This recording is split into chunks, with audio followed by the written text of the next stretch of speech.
দিল্লির মসনদ আজ থরথর করে কাঁপছে।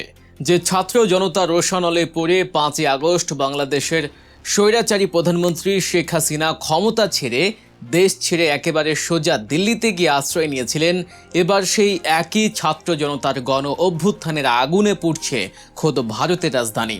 হ্যাঁ দর্শক, আপনারা ঠিকই দেখছেন। ইতিহাসের কি নির্মম পরিহাস দেখুন।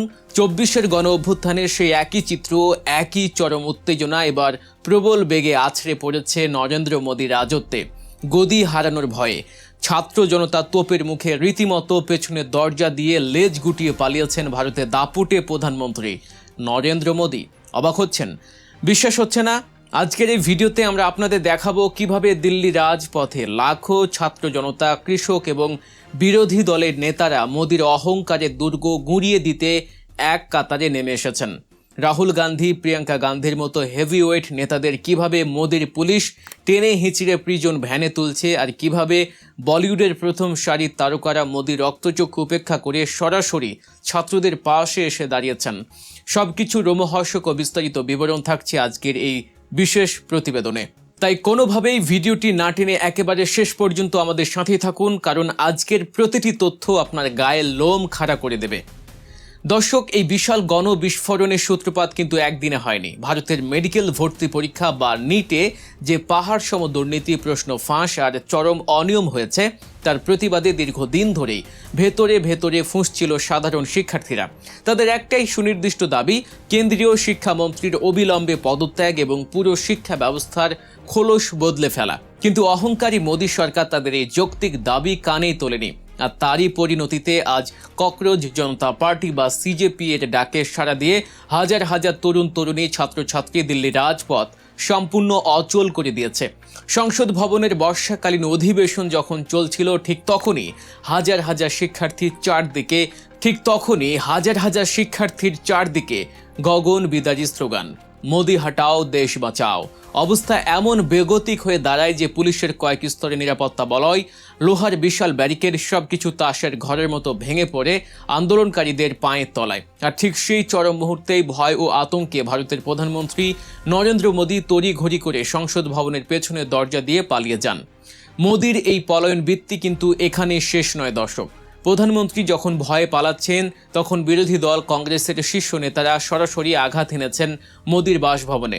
লোককল্যাণ মার্গে প্রধানমন্ত্রীর সরকারি বাসভবনের সামনে বিশাল এক বিক্ষোভের নেতৃত্ব দেন স্বয়ং রাহুল গান্ধী, প্রিয়াঙ্কা গান্ধী এবং কংগ্রেসের সর্বভারতীয় সভাপতি মল্লিকার্জুন খার্গে।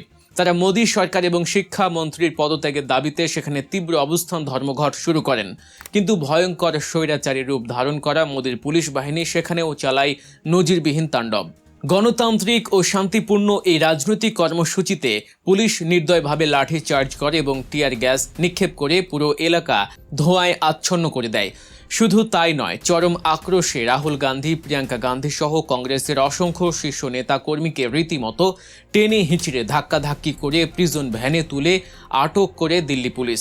আটক হওয়া নেতাদের মধ্যে ছিলেন চরণজিৎ সিং চান্নি, কে সুরেশ এবং কানহাইয়া কুমারের মতো জনপ্রিয় রাজনৈতিক মুখ। প্রিজন ভ্যানের জানালার গ্রিল ধরে ভেতর থেকে কে সুরেশ এবং কানহাইয়া কুমার সংবাদ মাধ্যমের কাছে ক্ষোভ প্রকাশ করে অভিযোগ করেন যে মোদীর পুলিশ রীতিমতো গুন্ডামি করছে। তারা শিশুদেরও নির্দয়ভাবে মারধর করছে এবং যারা ন্যায় বিচার চাইছে তাদের কণ্ঠ রোধ করতে চাইছে। পরিস্থিতি সামাল দিতে কেন্দ্রীয় মন্ত্রী জিতেন্দ্র সিং এসে রাহুল গান্ধীর সাথে দেখা করে বিক্ষোভ বন্ধের আহ্বান জানান। কিন্তু কংগ্রেস নেতারা মোদীর সেই আপোষ প্রস্তাব সরাসরি প্রত্যাখ্যান করে আন্দোলন আরও তীব্র করার ঘোষণা দিয়েছেন। দর্শক, এবার একটু খেয়াল করে দেখুন, বাংলাদেশের 24-এর গণ অভ্যুত্থানে যেমন দলমত নির্বিশেষে তারকারা রাস্তায় নেমে এসেছিলেন, ঠিক একই ঘটনার হুবহু পুনরাবৃত্তি ঘটছে দিল্লিতে। মোদীর এই দমন পীড়নের বিরুদ্ধে এবার গর্জে উঠেছে গোটা বলিউড। রূপালী পর্দার তারকারা আর শীতাতপ নিয়ন্ত্রিত ঘরে চুপ করে বসে নেই, তারা সরাসরি রাস্তায় নেমে এসেছেন। সোশ্যাল মিডিয়ার প্রতিবেদনে ঝড় তুলেছেন। জনপ্রিয় পাঞ্জাবি গায়ক ও অভিনেতা দিলজিৎ দোসাঁজ তীব্র ক্ষোভ প্রকাশ করে বলেছেন, শিক্ষার্থীদের সাথে যা ঘটেছে তা অত্যন্ত দুঃখজনক। তাদের সাথে এমন নির্মম আচরণ কোনোভাবেই মেনে নেওয়া যায় না। আমি প্রশাসনের কাছে অনুরোধ করছি ছাত্রদের দাবি শোনার জন্য। জনপ্রিয় বলিউড অভিনেতা রিতেশ দেশমুখ এবং তার স্ত্রী জেনোলিয়া ডিসুজা খোলাখুলিভাবে ছাত্রদের সংসদ চলো কর্মসূচির প্রতি একাত্মতা প্রকাশ করেছেন। তারা বলেছেন, তরুণেরাই দেশের ভবিষ্যৎ, তাদের কণ্ঠস্বর স্পষ্ট এবং নির্ভয়ে শোনা উচিত। পিছিয়ে নেই প্রবীণ তারকারাও। দিল্লির যন্তর মন্তরে শিক্ষার্থীদের পাশে এসে সরাসরি দাঁড়িয়েছেন প্রখ্যাত অভিনেত্রী শাবানা আজমি এবং বর্ষিয়ান অভিনেতা ও নির্মাতা প্রকাশ রাজ। শাবানা আজমি তো পুলিশের সামনে দাঁড়িয়েই অত্যন্ত সাহসিকতার সাথে বলেছেন, আমরা সংবিধান প্রদত্ত অধিকার প্রয়োগ করতে এসেছি, কোনো সহিংসতা আমাদের উদ্দেশ্য নয়। এছাড়াও হুমা কুরেশি, নন্দিতা দাস, ভূমি পেডনেকর, সোনাক্ষী সিনহা, নাসিরুদ্দিন শাহ থেকে শুরু করে অভয় দেওয়াল এবং রত্না পাঠক শাহ, বলিউডের যেন এক বিশাল অংশ আজ মোদির রক্তচক্ষুকে বুড়ো আঙুল দেখিয়ে ছাত্র জনতার কাতারে সামিল হয়েছেন। ভূমি পেডনেকর স্পষ্ট বলেছেন, সহিংসতার মাধ্যমে কোনো সমাধান আসবে না, বরং শিক্ষার্থীদের সাথে সংলাপে বসতে হবে। তারকারা যখন এভাবে রাস্তায় নেমে আসেন তখন বুঝতে আর বাকি থাকে না যে স্বৈরাচারী মোদী সরকারের ভিত কতটা নড়বড়ে হয়ে পড়েছে। কিন্তু চমকের তো এখানে শেষ নয়। শুধু কি ছাত্র আর বিরোধী দল? মোদির কফিনে শেষ পেরেক ঠুকতে বা দিল্লি ঘেরাও করতে চারদিক থেকে ছুটে আসছেন ভারতের অকুতোভয় কৃষকরা। চলো দিল্লি 2.0 বা দেশ বাঁচাও মোর্চার ডাকে হাজার হাজার কৃষক ভারত মার্কিন বাণিজ্য চুক্তির তীব্র প্রতিবাদে এবং নিজেদের ন্যায্য অধিকার আদায়ে পাঞ্জাব ও হরিয়ানা থেকে দিল্লির উদ্দেশ্যে এক বিশাল লং মার্চ শুরু করেছেন। তাদের ঠেকাতে হরিয়ানার শম্ভু সীমান্তে পুলিশ ও র্যাপিড অ্যাকশন ফোর্স যেন রীতিমতো এক যুদ্ধক্ষেত্র তৈরি করে রেখেছে। কংক্রিটের ভারী ব্লক, রাস্তায় ছড়ানো ধারালো লোহার পেরেক আর বহুতল লোহার ব্যারিকেড দিয়ে কৃষকদের পথ চিরতরে আটকানোর চেষ্টা চলছে। কিন্তু কৃষকরা কি এত সহজে থামার পাত্র? পুলিশের ছোড়া বৃষ্টির মতো টিয়ার গ্যাস, রাবার বুলেট আর জলকামান উপেক্ষা করে তারা নিজেদের ট্রাক্টর দিয়ে ব্যারিকেড ভাঙার আপ্রাণ চেষ্টা চালিয়ে যাচ্ছেন। শম্ভু সীমান্তে আটকে পড়া কৃষকরা অত্যন্ত ক্ষোভের সাথে স্পষ্ট জানিয়ে দিয়েছেন, সাংবিধানিক অধিকার প্রয়োগ করে তারা দিল্লিতে যাবেনি। কিষাণ নেতা তেজবীর সিং অভিযোগ করেছেন, পাঞ্জাব সরকারের রহস্যজনক নিরাপত্তার সুযোগে হরিয়ানা পুলিশ তাদের উপরে বর্বর হামলা চালাচ্ছে। কৃষকদের এই বাঁধভাঙা জোয়ার প্রমাণ করে মোদির বিরুদ্ধে পুরো ভারত আজ ফুঁসে উঠেছে। এদিকে দিল্লির প্রাণ কেন্দ্র যন্তর মন্তরেও চলছে বিশাল অবস্থান কর্মসূচি। সেখানে আম আদমি পার্টির প্রধান অরবিন্দ কেজরিওয়াল সহ অন্যান্য রাজনৈতিক দলের হেভিওয়েট নেতারাও ছাত্রদের সাথে একাত্মতা প্রকাশ করে যোগ দিয়েছেন।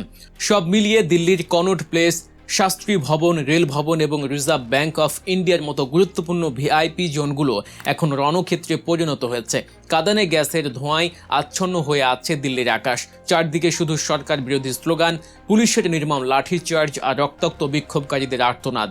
এই আন্দোলন ইতিমধ্যে পুলিশ ও আন্দোলনকারী মিলে প্রায় 180 জনের বেশি মানুষ আহত হয়েছেন। প্রায় 3000 অতিরিক্ত পুলিশ সদস্য ও আধা সামরিক বাহিনী মোতায়েন করেও কয়েক স্তরে নিরাপত্তা বলয় গড়ে তুলেও ছাত্র, কৃষক ও জনতার এই বাঁধভাঙা জোয়ারকে কোনোভাবেই রুখতে পারছে না মোদী সরকার। দর্শক, ইতিহাস থেকে আমরা যে বারবার এই শিক্ষায় পাই যে একটি দেশের প্রধানমন্ত্রী যখন তার নিজের দেশের ছাত্র জনতার ভয়ে পেছনে দরজা দিয়ে পালিয়ে যান, দেশের বিরোধী নেতাদের নির্বিচারে গ্রেফতার করেন আর অন্নদাতা কৃষকদের উপর রাবার বুলেট চালান, তখন বুঝতে হবে সেই সরকারের চূড়ান্ত পতন আর মাত্র সময়ের ব্যাপার। বাংলাদেশের শেখ হাসিনার পতন যেমন কোনো পুলিশ বা সেনাবাহিনী ঠেকাতে পারেনি, তেমনি দিল্লির এই ছাত্র জনতা ও কৃষকদের সম্মিলিত রুদ্র রোষ থেকে নরেন্দ্র মোদীও হয়তো শেষ রক্ষা পাবেন না। ইতিহাস সাক্ষী, জনতার শক্তির কাছে যে কোনো দম্ভ, যে কোনো স্বৈরাচারকেই একদিন না একদিন মাথা নত করতে হয়। দিল্লির এই উত্তাল ও ভয়ঙ্কর পরিস্থিতি শেষ পর্যন্ত মোদী সরকারকে কোথায় নিয়ে দাঁড় করায়, তার পতন নিশ্চিত করে কিনা তা দেখতে আমাদের চোখ রাখতে হবে আগামী দিনগুলোতে। এই ছিল দিল্লির ছাত্র জনতার গণ অভ্যুত্থান এবং মোদী সরকারের পেছনের দরজা দিয়ে পলায়ন নিয়ে আমাদের আজকের বিস্তারিত প্রতিবেদন। পুরো ভিডিওটি আমাদের সাথে দেখার জন্য আপনাদের অসংখ্য ধন্যবাদ। এরকম আরও চাঞ্চল্যকর, এক্সক্লুসিভ এবং পর্দার পেছনের সত্য খবর সবার আগে পেতে আমাদের চ্যানেল গল্প নিউজ এখনই সাবস্ক্রাইব করুন এবং পাশে থাকা বেল আইকনটি ক্লিক করতে ভুলবেন না। ভারতের এই চলমান পরিস্থিতি নিয়ে আপনার কি মনে হয়? মোদী কি শেখ হাসিনার পরিণতি বরণ করবেন? আপনার মূল্যবান মতামত অবশ্যই আমাদের কমেন্ট বক্সে জানাবেন। ভালো থাকবেন, সুস্থ থাকবেন।